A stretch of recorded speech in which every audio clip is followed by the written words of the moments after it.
Good morning, students. Now there is the next topic, that is the chapter number 3, metals and non-metals. Clear? In this video we will discuss only about the metals. So we know that matter is classified into elements. ये हमने 9th class में discuss किया था कि जो matter है वो हमारे पास कैसे क्लासिफाइड है, एलिमेंट्स में, कंपाउंड्स में एंड मिक्सचर में. क्लियर? और जो एलिमेंट है वो आगे फर्दर हमारे पास सब डिवाइड होता है अपनी प्रॉपर्टीज के अकॉर्डिंग मेटल्स में, नॉन मेटल्स में और मेटलॉइड्स में. हमने उस क्लास में सिंपली डिस्कस किया था कि मेटल क्या है, नॉन मेटल क्या है और मेटलॉइड्स क्या है. क्लियर? नाउ अब इस चैप्टर में हम लोग जो है वो मेटल्स और नॉन मेटल्स के बारे में डिटेल में पढ़ेंगे. दैट इज उसकी फिजिकल प्रॉपर्टीज क्या है, उसका केमिकल बिहेवियर क्या है. दैट मीन्स केमिकल बिहेवियर में वो कैसे कॉम्प्लेक्सेस की फॉर्मेशन करता है, ये सारा हम डिटेल में डिस्कस करेंगे. क्लियर? सो हम सबसे पहले किसको डिस्कस करेंगे? मेटल्स को. मेटल्स हमारे पास किसका पार्ट है? एलिमेंट का पार्ट है. क्लियर? सो मेटल्स जो है, metals are those elements which conduct heat and electricity. बेटा आज हम उस ऐसे टॉपिक की बात कर रहे हैं जिसका हमारी डेली लाइफ में बहुत ही ज्यादा यूज है. बिकॉज आप लोग देखते हो हम अपने डेली लाइफ में हम बहुत सी मेटल्स का यूज करते ही हैं. जैसे आप नॉर्मली हम सिल्वर देखते हैं, गोल्ड देखते हैं, हम लोग उसकी ज्वेलरी पहनते हैं. वैसे जो हम इस्तेमाल करते हैं जैसे कॉपर हो गया, एल्यूमिनियम हो गया, एल्यूमिनियम के यूटेंसिल्स हमारे पास आते हैं, कॉपर की वायर है, आयरन है. आयरन तो हमारे पास सबसे ज्यादा यूज होने वाला जो है वो मेटल है. क्लियर? तो ये हमारे पास जितनी भी ज्यादा मेटल्स हैं ये बहुत ज्यादा इंपॉर्टेंट है और विदाउट मेटल जो है वो हम लाइफ जो है वो सोच नहीं सकते हैं आजकल, क्योंकि हम फुली डिपेंडेंट है इस चीजों के ऊपर. क्लियर? सो अभी हम इसकी कुछ एक प्रॉपर्टीज को डिस्कस करेंगे. मेटल जो है वो क्या है? वो एलिमेंट्स हैं जो हीट से कंडक्ट करते हैं. What is the meaning of this line? That means they show the conductivity with heat. Means उसमें से जो हीट जो है वो फ्लो होती है, इलेक्ट्रिसिटी उसमें से फ्लो होती है. क्लियर? वो लस्टर हैं, वो मैलेबल हैं, वो डक्टाइल हैं. Also metal act as reducing agent. What is the meaning of reducing agent? That is they loss the electrons and forming the electropositive character. Means वो क्या करते हैं? इलेक्ट्रॉन लॉस करते हैं. फॉर एग्जाम्पल हमारे पास क्या था? हमारे पास है सोडियम, हमारे पास है एल्यूमिनियम. सोडियम का एटॉमिक नंबर कितना होता है बेटा? 11 एंड एल्यूमिनियम का 13. जो सोडियम है उसके बैलेंस शेल में कितने इलेक्ट्रॉन है? 2,8,1. क्लियर? एंड इसकी एल्यूमिनियम की इलेक्ट्रॉनिक कॉन्फ़िगरेशन हमारे पास क्या है? 2,8,3. दैट मीन्स जो सोडियम है उसकी बैलेंस शेल में 1 इलेक्ट्रॉन है और जो हमारे पास एल्यूमिनियम है इसके बैलेंस शेल में हमारे पास 3 इलेक्ट्रॉन्स हैं. क्लियर? तो ये हमारे पास सोडियम जो है उसके पास 2 केसेस अराइज होते हैं. या तो वो 7 इलेक्ट्रॉन को ले ले, क्लियर, तब यहाँ पे 8 बन जाएंगे, या वो 1 इलेक्ट्रॉन को डोनेट कर दे तब यहाँ पे 8 रह जाएंगे. दोनों केसेस में वो स्टेबल होगा. लेकिन 7 इलेक्ट्रॉन्स लेना उसके लिए ज्यादा डिफिकल्ट है. वो क्या करेगा? 1 इलेक्ट्रॉन को दे देगा. 1 इलेक्ट्रॉन दे के उसके ऊपर चार्ज आ जाता है Na पॉजिटिव. क्लियर? और एल्यूमिनियम 13, अब इसके बैलेंस शेल में 3 इलेक्ट्रॉन है. इसके पास भी 2 केस हैं, या तो ये 3 इलेक्ट्रॉन्स को डोनेट कर दे या ये 5 इलेक्ट्रॉन को एक्सेप्ट कर ले.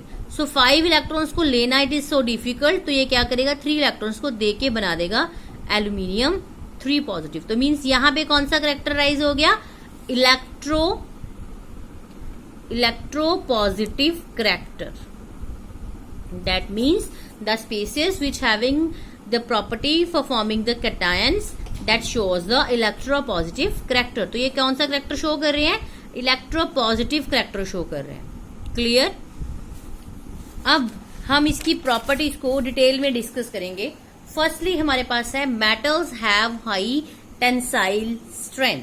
सो what is the meaning of this line? That is metals having high tensile strength. We know that the metals having high tensile strength, that is load bearing capacity, है ना. so they are used in construction of bridges. in what? जब हम bridges बनाते हैं, जो हम construction का काम करते हैं वहां पे जो है हम इन मेटल्स का यूज करते हैं because of their property that is high tensile strength. Clear. Now next one is the metals have high density. अब मेटल्स जो है उनकी डेंसिटी भी हाई होती है. Why? Because metals are crystalline solids.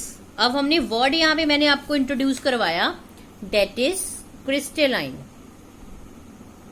What is the meaning of crystalline? Crystalline का meaning होता है in which particles having the regular arrangement. Means अगर हम सिंपली बात करें, कोई भी एग्जांपल ले लो आप, A positive, B negative, A positive, B negative, B negative, A positive, B negative, A positive. यहाँ पे एक रेगुलर पैटर्न है हमारे पास. क्लियर. जैसे कि आप सिंपली हम लोग प्रेयर करते हैं, प्रेयर में हम लोग क्लास वाइज खड़े होते हैं ना, तो क्लास वाइज जब हम खड़े हो रहे हैं तो वहां पे एक रेगुलर अरेंजमेंट है स्टूडेंट्स का, that is known as a crystalline form. अब अगर सारे के सारे बच्चे स्कूल के ऐसे ही खड़े हो जाएं, कभी कोई 9th का, कभी 10th का, कभी कोई +1 का, तो वो जो सिस्टम फॉर्म होगा उसको बोलेंगे एमॉर्फस फॉर्म. तो क्रिस्टलाइन का मीनिंग हमारे पास क्या हुआ? Regular arrangement of the particles. Clear. So ये क्या है हमारे पास? क्रिस्टलाइन सॉलिड्स हैं. Therefore the metals, in metals the atoms are closely packed. तो इसमें जो एटम्स होते हैं वो कैसे होते हैं? वो क्लोजली पैक्ड होते हैं. And due to the close packing structure strong inter atomic forces are exist. तो इसकी वजह से इसमें क्या होती है? Strong forces of interaction. Due to this reason the number of atoms per unit volume is high. अगर जितनी ज्यादा वहां पे टाइटनेस होगी, ठीक है, मतलब जितनी ज्यादा हम ये कहेंगे ऐसे मॉलिक्यूल्स अगर अटैच होंगे तो यहाँ पे क्या होगा? Number of atoms per unit volume होंगे ज्यादा, जिसकी वजह से डेंसिटी क्या हो जाएगी? उसकी हाई हो जाएगी. क्लियर. फॉर एग्जाम्पल छोटी सी आपको मैंने आपको इंट्रोड्यूस करवाया डेंसिटी वाला word, that is the number of atoms per unit volume बढ़ेंगे. उसका मतलब क्या है? अगर आप लोग एक बैलून लेते हो, देखिए बैलून जो है वो एक कोई मेटल नहीं है, मैं जस्ट आपको समझाने के लिए एग्जांपल इंट्रोड्यूस करवा रही हूँ. बैलून में आपने जब जो एयर है वो फिल की, आपने उसको प्रेस किया बैलून को, ठीक है, तो बैलून जो है, लेट हम इसको डायग्रामेटिकली आपको बताती हूँ. पहले बैलून आपका ये है, ठीक है, आपने इसमें जो है वो एयर फिल कर दी. अब आपने क्या किया? इसको प्रेशराइज कर दिया, थोड़ा सा दबाया, दबाने से थोड़ा ये ऐसे हो गया, और दबाया ये और ऐसे हो गया, फिर यहाँ पे आपने दबाया ये फट गया. ठीक है. अब यहां से ये फट जाएगा, बहुत ज्यादा दबाओगे आपको पता है गुब्बारा फट जाता है. इन सभी केसेस में आपको क्या पता चला कि अब पहले पूरे के पूरे इस सैंपल में मॉलिक्यूल्स जो एटम्स है वो ऐसे फैले हुए थे एयर के, फिर इतने ही पार्ट में वही आगे, फिर इतने से पार्ट में वही आएगी, और ऐसा यहाँ पे क्या हुआ कि वो फट गया. अब यहाँ पे क्या हुआ? पहले पूरी जगह में थे, अब यहाँ पे क्या हुआ? Number of atoms per unit volume बढ़ गए. छोटी सी जगह में ही वो एडजस्ट होके ज्यादा आ गए, फिर उससे छोटी जगह में वो ज्यादा आ गए, लेकिन अब यहाँ पे क्या हुआ? फटा क्यों? क्योंकि अब उसकी कैपेबिलिटी खत्म होगी. नंबर ऑफ यूनिट पर एटम्स जो यहाँ पे आए हैं अब वो इससे ज्यादा नहीं आ सकते, वो नहीं आएंगे. दैट मीन्स यहाँ पे गुब्बारा क्या हुआ? वो फट गया. ठीक है, तो मीन्स ये हमारे पास डेंसिटी है. डेंसिटी क्या है हमारे पास? Number of atoms per unit volume. Clear? कितने हमारे पास यहाँ पे जो है वो एडजस्टमेंट कर रहे हैं ये. क्लियर? सो ये इसकी डेंसिटी हाई क्यों होती है? That is the close packing structure की वजह से. Clear? Now next property that is metals are lustre. Metal जो है वो प्रॉपर्टी शो करती है lustre. All the metals in their pure state have a lustre, which means metals have a shine or brightness. This is called the metallic luster. That is the metallic luster. हमारे पास क्या है? Metallic luster is a property of metal of having a shining surface. Means lusters का meaning यहाँ पे क्या हुआ? Metals जो है वो shiny है. Clear? उनका जो surface है वो bright surface है. उनकी जो appearance होती है वो कैसी appearance होती है? शाइनी अपीयरेंस होती है. और ये जो शाइनी अपीयरेंस है मेटल्स की, वो उसको क्या बनाती है? Good reflectors of light. Clear? That means वो क्या क्या करती है? लाइट को रिफ्लेक्ट करती है. Next property, metals are malleable. So what is the meaning of malleable? Metals are malleable. That means the property of metals. अब मैं आपको मैलिबिलिटी की बता रही हूँ कि मैलिबिलिटी क्या है. The property of metal by which they can hammered into thin sheets is called malleability. जब इसको हथौड़े से इसकी शीट्स बनाई जाए, इस तरह से आपके पास कोई मेटल है, उसको ब्रेक करके उसको हथौड़े से पीट के उसकी तरह से शीट्स बनाई जाती है। जैसे आप लोग नॉर्मली देखते हो, आयरन की शीट्स देखते हो, आप लोग कॉपर की शीट्स देखते हो, जिंक की शीट्स देखते हो, ठीक है। तो वो सारी की सारी शीट्स जो हैं वो किस प्रॉपर्टी की वजह से हैं? वो है मैलेबिलिटी की वजह से, क्योंकि वो क्या है? मैलेबल है। नेक्स्ट हमारे पास है metals are ductile in nature. अब what is the meaning of ductile? That is converted into wires. आप लोग देखते हो एल्यूमिनियम की वायर्स, ठीक है, कॉपर की वायर्स हमारे पास होती हैं। सो कॉपर हमारे पास क्या है? वो मेटल है। अब उसकी वायरिंग बनाते हैं, हम उसकी वायर बनाते हैं, दैट मीन्स वो कौन सी प्रॉपर्टी शो कर रही है? Ductability. When the metals converted into wires, that property is known as the ductability. Clear? Next one is the melting and the boiling point. अब जो हमारे पास मेटल्स हैं उनका जो मेल्टिंग और बॉइलिंग पॉइंट होता है वो शार्प होता है। So why this shows the maximum melting and boiling point?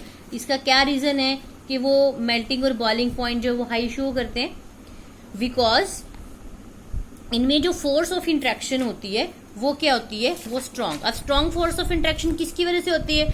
जो हमने पहले ही यहाँ पे डिस्कस किया कि जो पार्टिकल्स हैं they are closely packed. Clear? तो इनमें फोर्स ऑफ इंट्रैक्शन क्या होएगी? स्ट्रांग। जितनी ज्यादा फोर्स ऑफ इंट्रैक्शन स्ट्रांग होएगी उतनी ज्यादा हमारे पास क्या होगा? मेल्टिंग और boiling point. Clear? Now next one is the metals are good conductor of electricity. अब मेटल्स जो है वो हमारे पास इलेक्ट्रिसिटी से कंडक्ट करती हैं।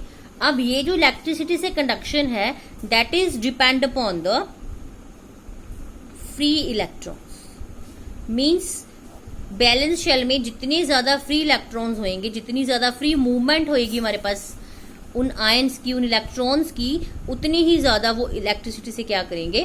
कंडक्ट करेंगे। अगर हमारे पास इलेक्ट्रॉन की मूवमेंट ही नहीं है, इलेक्ट्रॉन के मूवमेंट के लिए स्पेस ही नहीं है, then they can't conduct with the electricity. But in case of metals there is a free electrons which is present in the case of metals and due to the वो उनके mobile होने की वजह से वो क्या करते हैं? कंडक्टिविटी शो करते हैं। और इसमें से जो सबसे ज्यादा है silver. Silver is the best conductor. Clear? Now next property is the conduction with heat. Similarly metals जो हैं जैसे इलेक्ट्रिसिटी से कंडक्ट करती हैं और उसमें से क्या करती है? हमारे पास हीट भी फ्लो करती है, वो हीट से भी क्या करती हैं? कंडक्ट करती हैं। Next one sonorous. Sonorous means what is the meaning of sonorous? That is sound. Means जब उसके ऊपर कोई साउंड स्ट्राइक करती है मेटल के ऊपर, वो क्या करते हैं हमारे पास? When metals can produce a specific sound on striking with any object। जब हमारे पास मेटल के ऊपर कोई भी साउंड स्ट्राइक करती है, तो कोई जो ऑब्जेक्ट है वो साउंड स्ट्राइक करता है तो एक साउंड प्रोड्यूस होती है वहां से, तो उसको हम क्या बोलते हैं? उस प्रॉपर्टी को स्नोरस। जैसे हम लोग नॉर्मली टेम्पल्स में देखते हैं बेल्स होती है हमारे पास, ठीक है, वो मेटल ही है क्योंकि वो आयरन होता है। जब उसको आप अपने हैंड से जो है वो बजाते हो तो बाद में भी वहां पे वाइब्रेशंस की आवाज आती है। That means that property is known as the वो म्यूजिकल साउंड जो होती है, या उसको हम क्या बोलते हैं? That is known as the sonorous. Clear? और मेटल्स जो हैं वो क्या करती हैं? सोनोरस की प्रॉपर्टी शो करती हैं। Clear? Now next one is the alloys. Metals can form the alloys. Alloys हमारे पास क्या है? मेटल्स जो हैं वो प्रॉपर्टी शो करते हैं एलॉयज फॉर्मेशन की भी।